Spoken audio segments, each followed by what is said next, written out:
اعوذ باللہ السمیع العلیم من الشیطان الرجیم من حمزہ ونفخہ ونفثہ۔ سورہ الانعام کی آیت نمبر 94 اور 95 میں اللہ رب العالمین کا ارشاد گرامی ہے،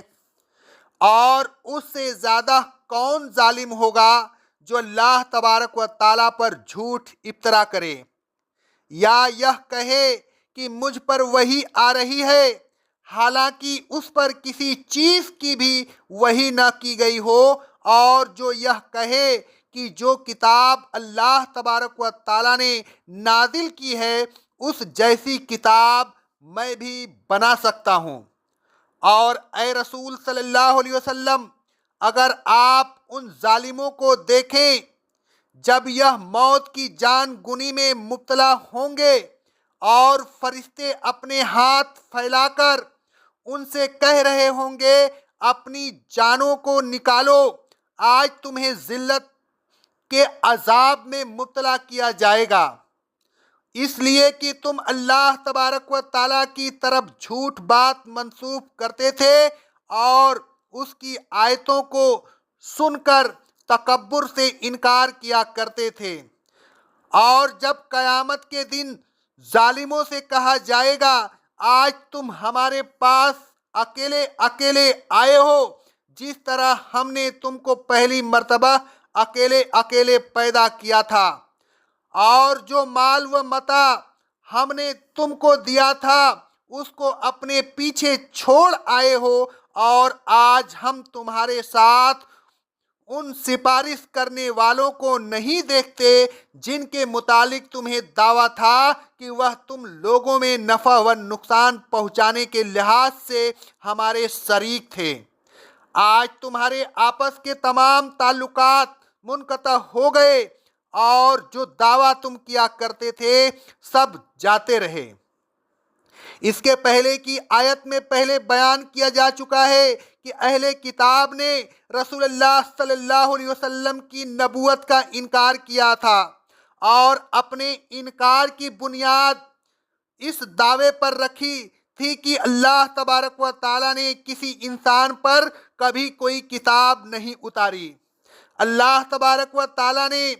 ان کے دعوے کی تردید کی اور رسول اللہ صلی اللہ علیہ وسلم کی نبوت اور قرآن مجید کے نزول کو حق ثابت کیا۔ پھر فرمایا وَمَنْ أَظْلَمُ مِمَّنِ افْتَرَىٰ عَلَى اللَّهِ كَذِبًا، اور اے لوگوں اس سے بڑا ظالم کون ہوگا جو اللہ تبارک و تعالیٰ پر جھوٹ افطرا کرے اور یہ کہے کہ مجھے اللہ تبارک و تعالیٰ نے نبی بنا کر بھیجا ہے، او قال اوحی الی ولم یوحی الیہ شیء، یا یہ کہے کہ مجھ پر وحی کی گئی ہے حالانکہ اس پر اللہ تبارک و تعالیٰ کی طرف سے کوئی بھی چیز وحی نہ کی گئی ہو۔ ومن قال سأنزل مثل ما انزل اللہ، اور اے لوگوں اسی طرح اس سے بڑا ظالم کون ہوگا جو یہ دعویٰ کرے کہ جو کلام اللہ تبارک و تعالیٰ نے نازل فرمایا ہے ایسا تو میں بھی اتار سکتا ہوں یا ایسا تو میں بھی بنا سکتا ہوں، حالانکہ وہ ایسا نہیں کر سکتا اور ہرگز نہیں کر سکتا۔ کافروں کے اس دعوے کو اللہ تبارک و تعالیٰ نے ایک اور جگہ بھی بیان فرمایا ہے۔ اللہ تبارک و تعالیٰ فرماتا ہے سورہ انفال کی آیت نمبر 31 میں، اور اے رسول صلی اللہ علیہ وسلم یہ کتنے ہٹ دھرم ہیں کہ جب ان کو ہماری آیتیں پڑھ کر سنائی جاتی ہیں تو کہتے ہیں ہم نے یہ کلام سن لیا، اگر ہم چاہتے یہ تو ہم بھی اس جیسا کلام کہہ سکتے ہیں، یہ ہے ہی کیا بس اگلے لوگوں کے قصے کہانیاں۔ کافروں کا یہ دعویٰ محض لفظی جمع خرچ تھا، وہ ایسا نہ کر سکے، اور باوجود اس کے کہ ان کو چیلنج کیا گیا وہ ایسا نہ کر سکیں۔ اللہ تبارک و تعالیٰ فرماتا ہے سورہ البقرہ کی آیت نمبر 23 اور 24 میں، اور اگر تم اس کتاب کے سلسلہ میں جو ہم نے اپنے بندے محمد صلی اللہ علیہ وسلم پر نازل کی ہے ہماری طرف سے ہونے میں کچھ شک ہے تو اس کے مثل ایک صورت تم بھی بنا لاؤ، اور اللہ تبارک و تعالیٰ کے علاوہ جو تمہارے خیال میں حاضر و ناظر ہیں ان کو بھی اپنی مدد کے لیے بلا لو۔ اگر تم اس دعوے میں سچے ہو کہ یہ انسانی کلام ہے تو اس چیلنج کو قبول کرو اور یہ کام کر گزرو۔ پھر اگر تم ایسا نہ کرو اور تم ہرگز ایسا نہ کر سکو گے تو پھر اس آگ سے ڈرو جس کا ایندھن انسان اور پتھر ہے۔ تمہیں رسول صلی اللہ علیہ وسلم اور کتاب بے الہی کے ساتھ کفر کرنے کی وجہ سے اس آگ میں ڈالا جائے گا، اور وہ کفر کرنے والوں کے لیے ہی تیار کی گئی ہے۔ الغرض جو شخص نبوت کا جھوٹا دعویٰ کرے وہ بھی ظالم ہے، اور جو شخص سچے نبی کے مقابلہ میں جھوٹا دعویٰ کرے کہ وہ بھی اس کلام کے مثل بنا سکتا ہے جو کلام کی اس نبی پر نازل کیا گیا ہے تو وہ بھی ظالم ہے۔ اور ان دونوں سے بڑا ظالم اور کون ہو سکتا ہے؟ وَلَوْ تَرَىٰ إِذِ الظَّالِمُونَ فِي غمرات الموت والملائکۃ باسطوا ایدیہم اخرجوا انفسکم۔ اور اے رسول صلی اللہ علیہ وسلم اگر ان ظالموں کو آپ اس حالت میں دیکھیں کہ جب یہ موت کے صدائے اور جان گنی میں مبتلا ہوں گے تو آپ دیکھیں گے کہ یہ بہت سخت عذاب میں مبتلا ہوں گے۔ اس وقت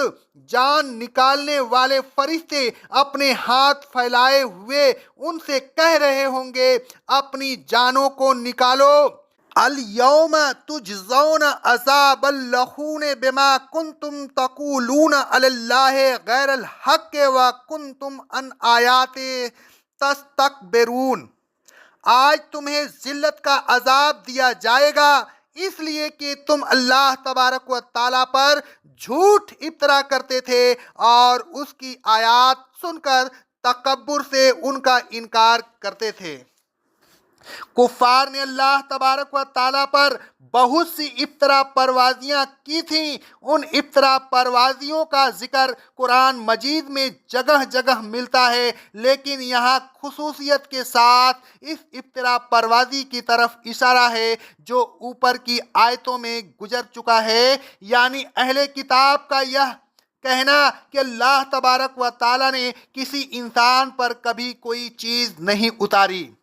الیوم تجزون عذاب الہون، آج تمہیں ذلت کا عذاب دیا جائے گا۔ اس آیت میں عذاب قبر کی طرف اشارہ ہے۔ الیوم سے مراد وہ دن ہے جس دن ان کی جان نکالی جاتی ہے، اور وہی دن ہے جس دن انہیں قبر میں دفن کیا جاتا ہے۔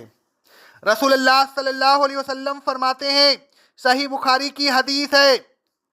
جب بندہ اپنی قبر میں رکھ دیا جاتا ہے اور اس کے اصحاب اسے دفن کر کے واپس لوٹتے ہیں تو ابھی وہ ان کی جوتیوں کی آواز سنتا ہوتا ہے کہ اس کے پاس دو فرشتے آتے ہیں، وہ اسے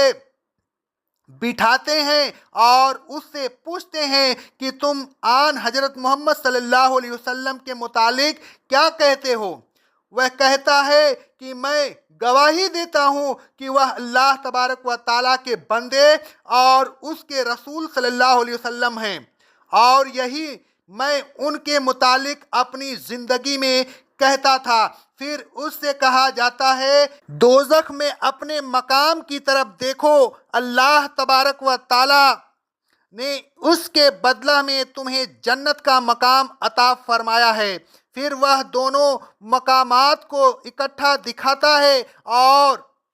رہا کافر یا منافق تو وہ کہتا ہے مجھے کچھ نہیں معلوم کہ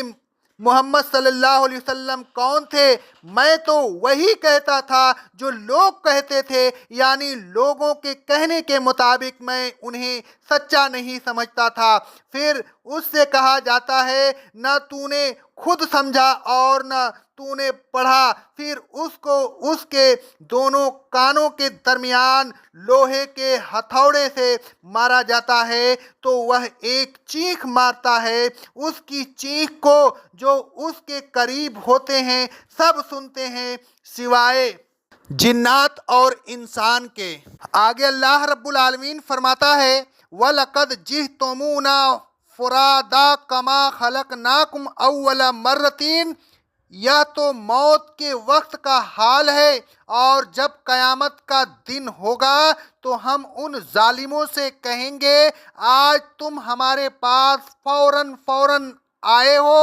جس طرح فوراً تم پہلی مرتبہ پیدا کیے گئے تھے۔ نہ پیدائش کے وقت تمہارے ساتھ کوئی جماعت تھی اور نہ آج تمہارے ساتھ کوئی جماعت ہے کہ تمہاری مدد کر سکے۔ وَتَرَكْتُم مَّا خَرَّلْنَاكُمْ وَرَاءَ ظُهُورِكُمْ، اور جو کچھ مال و دولت ساز و سامان ہم نے تم کو دیا تھا وہ بھی تم اپنے پیچھے دنیا میں چھوڑ کر آئے ہو۔ کوئی چیز تمہارے ساتھ نہیں کہ تم اس پر بھروسہ کر سکو اور نجات کی امید رکھ سکو۔ وَمَا نَرَىٰ مَعَكُمْ شُفَعَاءَكُمُ الَّذِينَ زَعَمْتُمْ أَنَّهُمْ فِيكُمْ شُرَكَاءُ، اور نہ ہمیں تمہارے ساتھ تمہارے لیے وہ سفارش کرنے والے نظر آ رہے ہیں جس کے متعلق تمہارا دعویٰ تھا کہ وہ تم لوگوں میں نفع و نقصان پہنچانے کے لحاظ سے ہمارے شریک ہیں۔ لَقَدْ تَقَطَّعَ بَيْنَكُمْ وَضَلَّ عَنْكُمْ مَا كُنْتُمْ تَزْعُمُونَ، تمہارے آپس کے تعلقات منقطع ہو گئے اور جو دعویٰ تم کیا کرتے تھے سب جاتے رہے۔ الغرض قیامت کے دن ظالموں کے لیے نجات کی کوئی صورت نہ ہوگی، نہ دنیا میں اللہ تبارک و تعالیٰ کے علاوہ ان کا کوئی کارساز ہوگا۔ وہ شریک جن کو انہوں نے کارساز سمجھ رکھا تھا وہ کچھ کام نہ آ سکیں گے۔ کاش یہ لوگ دنیا کی زندگی میں اس بات کو سمجھ لیتے۔ آخرت میں کسی کے ساتھ کوئی جماعت نہیں ہوگی، سب فوراً اللہ تبارک و تعالیٰ کے سامنے پیش ہوں گے۔ اللہ تبارک و تعالیٰ فرماتا ہے سورہ مریم کی آیت نمبر 95 میں، اور ان میں سے ہر ایک اللہ تبارک و تعالیٰ کے پاس تنو تنہا آئے گا۔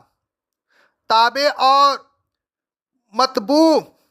مرید اور مرشد، مقلد اور مقلدہ کے تمام تعلقات ٹوٹ جائیں گے، کوئی کام نہیں آ سکے گا، کیونکہ اللہ تبارک و تعالیٰ فرماتا ہے سورہ البقرہ کی آیت نمبر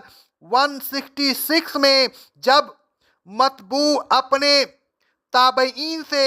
بیزاری کا اظہار کریں گے وہ وقت ایسا وقت ہوگا کہ جب وہ عذاب کا مشاہدہ کر رہے ہوں گے اور ان کے آپس کے تمام تعلقات منقطع ہو گئے ہوں گے۔ اے لوگوں، اللہ تبارک و تعالیٰ پر افطرا نہ کیجیے اور نہ اللہ تبارک و تعالیٰ کے قانون کا مقابلہ کرنے کا دعویٰ کیجیے۔ اے لوگوں، اللہ تبارک و تعالیٰ کے علاوہ کسی کو حاجت روا، مشکل کشا، مرادیں پورا کرنے والا، مصیبت میں کام آنے والا نہ سمجھیے۔ اللہ تبارک و تعالیٰ کے علاوہ نہ دنیا میں کوئی کسی کے کام آ سکتا ہے اور نہ آخرت میں کوئی کام آ سکے گا۔ اللہ تبارک و تعالیٰ ایسے تمام گناہوں سے ہمیں محفوظ رکھے اور ہمیں سچا دین صراط المستقیم پہ چلائے، اور ہم تمام مسلمین کے صغیرہ اور کبیرہ گناہوں کو معاف عطا فرمائے۔ اقول قولی ھذا استغفر اللہ استغفر اللہ استغفر اللہ۔